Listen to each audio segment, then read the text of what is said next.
you remember at the beginning when I asked you who is responsible for street children, you mentioned a particular group. You said the community. Of course. And linked it to what we've seen in the past. Yeah. But this same community has a tag on street children. So, like, I know you've talked about a lot of things, but what specifically can they do better, the community? Which action, like, points can they take immediately? Like, I mean, something that someone could apply when if they are listening and they are in the community. Okay, so for the community, we have a lot of work to do because these children, they come from the community. They don't come from anywhere. They come from us, right? So immediately, I think more education should go in for community members because, like I said, there's a perception of how street-connected children are. And even if somebody is not a street-connected child and is seen in that way, they are just tagged immediately, right? So, one, it's not all street-connected children that are bad. And for community members, what you can do is that you have to accept. We have to accept. Sometimes it seems like we want it to seem like they are not there, but they are there. If the acceptance is there that there are these people that are street-connected children and they are our responsibility, right? So acceptance. Now, I think with meetings with gender ministry, it's also proposed that to have sustainable solutions for them, right? We shouldn't always give them money, right? So money, you see them or take money. No, if you keep on giving them money, they, in their mind, that's all they are, right? Because with this topic, we are trying to train them into good leaders, right? They are not, the last stop is not money. The last stop is not food. Priscilla, let me cut in a bit. So, should I stop giving them money when I'm in traffic? Yeah. Should I stop? Of course. Oh. Okay. You don't need to give them money.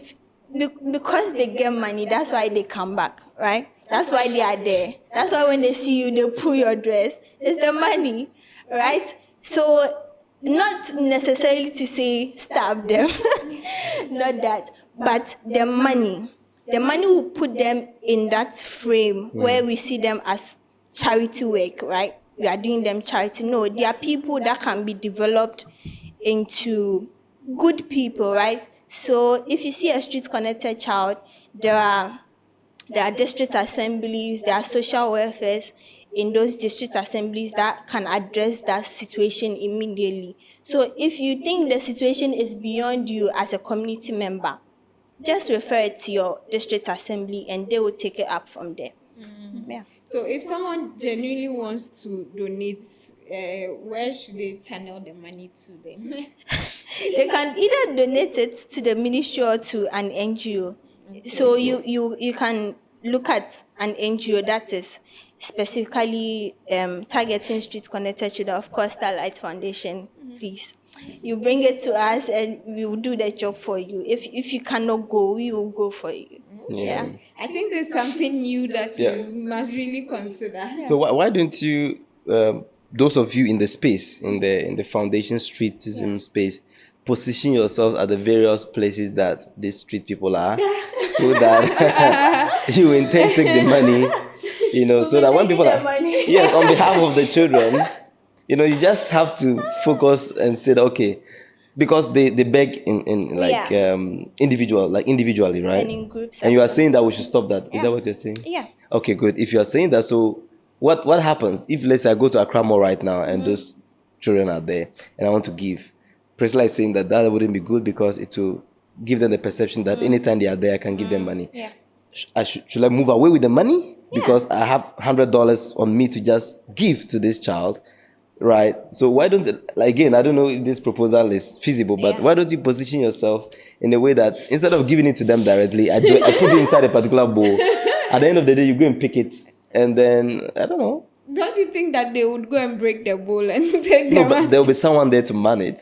Anyways. The reason why the money is not a feasible solution, not that it's not good, it's not feasible, right? It's because there are different reasons why those children are there. If you report it to your social welfare team or to the district, they would then take the child through counseling and Yeah.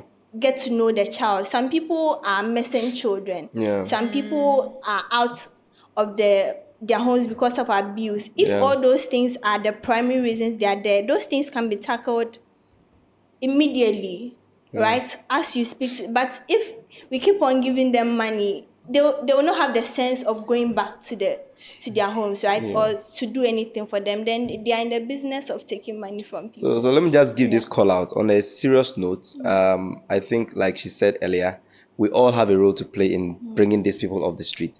So instead of giving them the money, once in a while you can do that. But the most important thing to all of us is to donate to these non-governmental organizations, these foundations, right, like Starlight and other organizations that focus on streetism. In that way, they are better positioned to take care of the children well, to sustainably bring them off the street. So I think it's something that all of us, and we are throwing the challenge to you out there, please try and contribute and donate and support the activities of the various foundations that focus on streetism. Yeah. Yeah. It's like when I asked you earlier if you saw street children in China, you said the cities that you were, you barely saw any. Was it as a result of maybe good policies or regulations? Yeah, so like I said earlier, when I asked, I was curious, so I asked a friend, like, where are the people? Like those beggars and those people said, oh, they have housed them in specific places. And this was coordinated by government. This is a government policy. Okay. Right. Of course, there are organizations that also take up that assignment of housing them so that they can get support from. Like, so, for instance, Starlight can decide to say that we are building a 10 units accommodation space to bring to house street people. So once that happens, people keep donating to Starlight so that they can keep them off. So we have more of such organizations as well. But I strongly believe it's because of government policies. Yeah, and I would love to know if you are privy to any government. You've spoken about non-governmental policies like what you're doing. Do you know of any governmental policies that over the years have targeted streetism that you think is something that is commendable?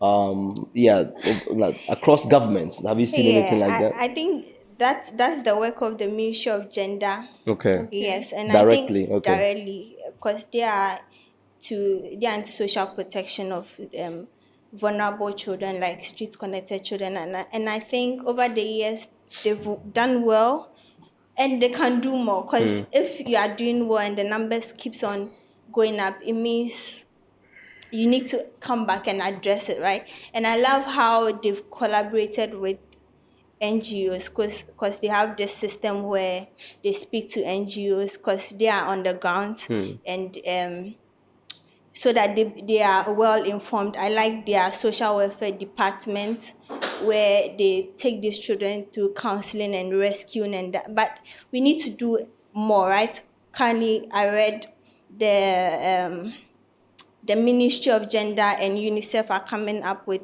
a roadmap that would also be channeled to child protection.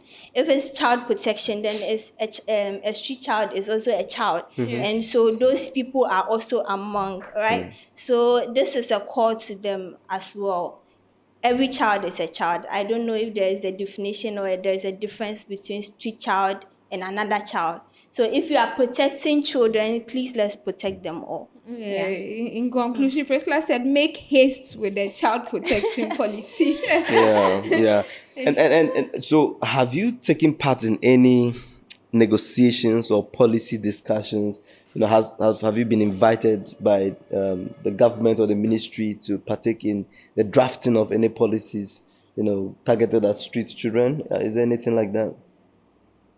Or if you have heard of anything like that, you know. So, like I said, the ministry is in contact with these non-profits, and I think with the suggestion they are taking is also to draw their roadmap Right. on what they want to do in the long run. So I think yes, I've been part of several. I've been part, especially for International Day for Street Connected Oh, Children. there's a day like that. Yeah, on Okay. April 12th. I think this year the theme was belonging, which speaks Yeah, on the which is, subject like directly. Yeah. The street children must belong, and so the ministry invites these stakeholders to draw the roadmap on what they are supposed to do. So yes, we are involved. That's why they said now our names are not non-governmental. We are now non-profit because Non-profit. we are also part of the government. What the government cannot see, we can see, and as they draw their policies, we implement them for them. So yes, I've been part of, and other foundation be part of a lot of conversations, and we are just hoping that something feasible would come out. Yes, they are talking, but we want to see them. Yeah. Priscilla, I spoke about my experience in China, in those two cities where I didn't see street people, right? This is definitely because of the government's proactiveness. Yes. What do you think our government must do in Africa, in Ghana? Do you think they are not taking this whole issue seriously? Because you mentioned that we have almost about 60,000 street children right now, 61,000. Do you think we are not paying attention to these folks? And what do you think can be done? Do you think there's a need for more advocacy to be done so that government can pay attention to these people? Because it can be a time bomb, right? Yeah. The more street people we have, the more dangerous it can be, right? Because of peer influence. Yeah. So what do you think? Maybe this is an opportunity. If let's say President Akufo-Addo chances on this podcast, he gets to directly listen to you. What do you think governments are doing wrong, and what do you think they can do more to help this situation? I think what they can do is more, because the ministry is doing something, but more. So I spoke about migration. I think migration is the biggest issue in Ghana when it comes to street connected children, and it's also in connection with unemployment, right? If those youth or children are unemployed and their view is that the big cities are the places where they can earn something for themselves, they come here and they see that the system is even worse than where they are. So I think like the communities, the regions, they should be strengthened, right? Strengthen the employability in those regions. Target those youth so that they can be able to stay and do something in their regions. Because if they all come to Accra, how do we develop those regions? Those youth are the people that can develop those regions. So strengthen the employment in those regions. Right. Now, also the district assemblies, right? The social welfare system. Equip them, because if a social welfare person is going to meet a street connected child with no equipment, with nothing, and they go and they are hurt, right? It also gives them some kind of fear, right? So equip the ministry of gender, equip them, because they address these issues, right? The social welfare workers, equip them, whether it's knowledge or fiscal skills, right? That you can equip them. Do it. Now, also with the NGOs, because the government cannot do all. Yes. And because the NGOs are also doing, now there's a lot of corporate social responsibilities, right? Those people that are putting their lives on the line, it's like COVID-19, right? They are putting they are the frontliners, right? Yeah. They are the frontliners of these things, right? Meet them, talk to them. What do they need? Do they need skills? Do they need money or donations? How can the government partner with those people so that those people stay where they are and they don't come into the city? So I think these things can be addressed immediately, and the government can do that. You know what I love about her suggestions? The sustainability of the suggestions. Yes. Right. Number one, that one of the root causes of streetism is migration. Yes. Right. From the Rural the areas. rural areas to the urban centers. How do we keep them from coming? Yes. Because the more we have people come in without solid plans, the more we are likely to have them on the streets. Yes. So why don't you have more factories in the rural areas, agricultural states, farms, Yeah. that, and I have some ideas, honestly. It can be utopic ideas and all of that. How do we have, can we have state farms that employ young people, pay them at least 1,500 a month, have accommodation, feeding for them, camp them in those farms, and I'm sure many young people would like to do that. Of course. If that happens, right? They would love to stay and have 1,500 Ghana cedis, feeding, accommodation, so that they can develop themselves. So I think that is the part I love about the proposal to government. Please, let's create employment in the rural areas. Let's stop concentrating on the cities and urban areas, but send the jobs to the people. Don't let them come for the jobs in the cities. I think that is one of the things governments can do, irrespective of the type of political party. Just focus on creating more jobs in the rural areas, and I bet you streetism can reduce. Yeah. Oh, Yeah. that's loud and clear. Yeah. Yeah. So, Priscilla, what are your final words? There are people that are listening to you. Said a lot. In fact, I knew this topic was going to bring up a lot of things, but I've learned so much today. And so, what do you leave us with? Okay. Thank you very much once again. I think I'll leave a word to all of us, especially our leaders, right? And I spoke about how street connected children are being viewed in society, right? Most you see that the employability of street connected people is to make them vigilante groups, right?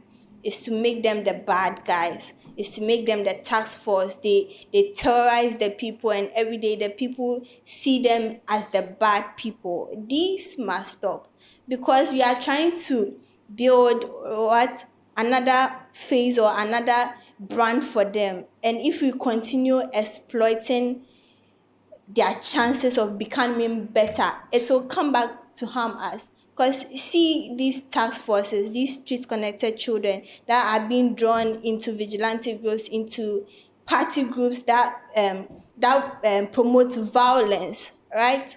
These are not the way forward. These are not sustainable ways to keep them.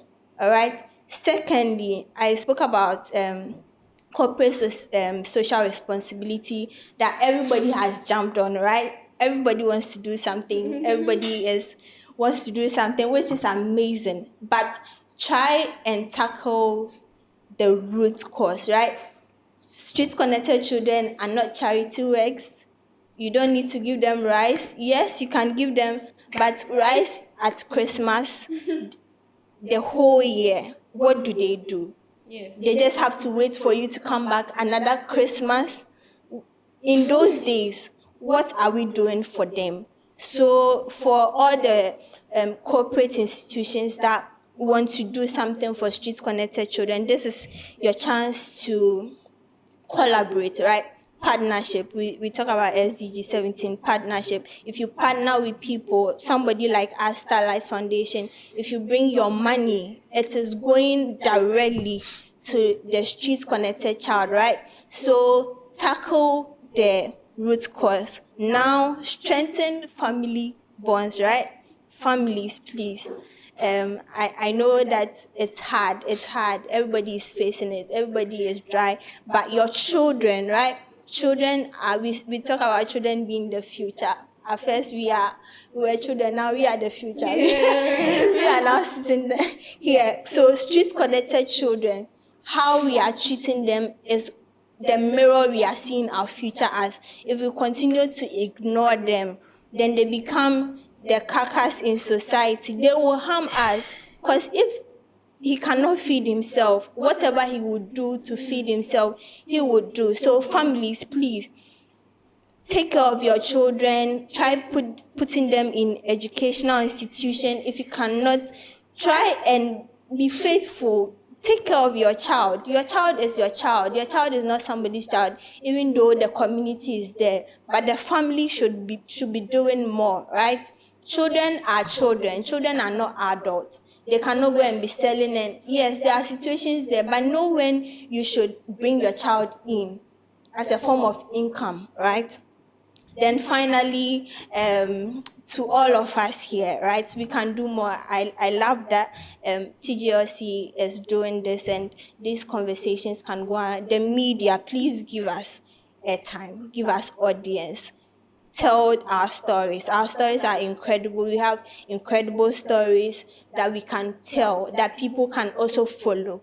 And I think that would be great. Thank you. Yeah, that's very, very profound and very well said. In fact, you mentioned something about we sitting on the time bomb, because if it was 40 something thousand and now it's Yeah. 61,000, Yeah. if they are hungry, they'll definitely come back like to their homes to try to find means. And even that 61,000, it's not accurate, because there are some in street situations when they go, they don't find them, Yeah, right? there are some so it might be undocumented, wow. more right now. It might be 80,000 as we are talking right now, and that is very, very worrisome. It's worrisome a lot. Wow. Yeah. Yeah. So, Priscilla, we've had guests on this show. We've played some cool games. So we'll play two with you, and then we'll end. So I'm going to ask you Yeah. like series of questions. I think Sly would also ask you, Okay. but mine would focus on this or that. So maybe I ask you, choose between two things. Okay. So, how about like a vacation in Bahamas versus a vacation in Hawaii? Hawaii. Hawaii, okay. Jollof rice or kinky? Kinky. Why? Please, jollof rice is overrated. You don't know what hot kinky in the morning can do to your I body. see. I guess you took in some. Okay, how about reading or listening to a podcast?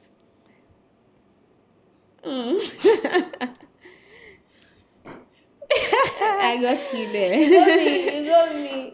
Because, hey, let's take reading. Reading, okay. Accra or Kumasi? Kumasi, please. Accra is strangling me. I cry strongly. Oh, I see. Yeah. And I've heard I've not been to Kumasi. I've heard stories of how their cost of living is a little bit down. So I would love to try and see. Hey, then Asantuba, you have people here will come for her. She likes kinky too. And there are no kinkies in Kumasi too. They do have they very do? nice, yes. Okay. Actually, Then I'm they done. they have very nice kinky spots, Yeah. so you are like secured. You don't have to worry about that. Yeah. In fact, we have like kinky made by Gam people and even Wow. by some other people. That is That's all. very Kinky nice. and Wache. I'm done. Oh, Gobetu is there, so Yeah. I'll survive. It's like you want to add Yeah. on to the game. Yes, maybe yes. $10,000 a month salary in Ghana or relocation to the US. Relocation, please, I beg. Okay. All right. Ah. And what happens to the street children? What happens to what? To the street children. Oh, I'm not leaving them though. Okay, that's nice. That'll be all for me. She said sustainable. She already put the measures in place before she japa. She put the measures in place before she Okay. japa. Yes, and the money I'll also get there would also be channeled towards them. So yeah. Okay. So, ladies and gentlemen, we've been discussing nurturing exceptional leaders among street children. In fact, I came here with an expectation anyway, but I've been like astonished by the kind of insights and the kind of things that we have shared here. And I really want to thank our guest Priscilla for telling us what we can do, and most of the things are actionable and very practical. So today when you see a street child, you know exactly what to do. We'll catch you on the next episode. Bye.